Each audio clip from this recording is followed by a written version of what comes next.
Assalomu alaykum hammaga. Bugungi ishimizni boshladik. Bugun mana shu Kia Sonet avtomobili oldi qismidan shikast yetgan joyi bor. Oldini tortish ishlarini boshlab oldik. Mana bugun Kia Sonet avtomobilining zazorlarini tugatib oldik. Usleter, podaridator ketgan hisobiga ozroq vaqt ketdi.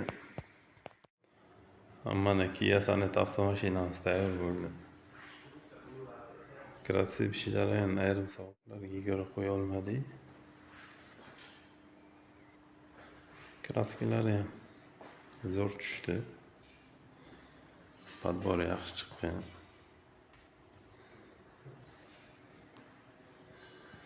Zazorlarga e'tibor berasizlar.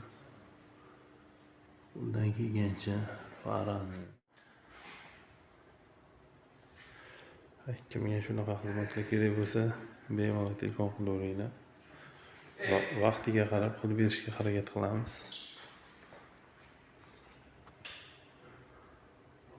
Sog' bo'lasizlar.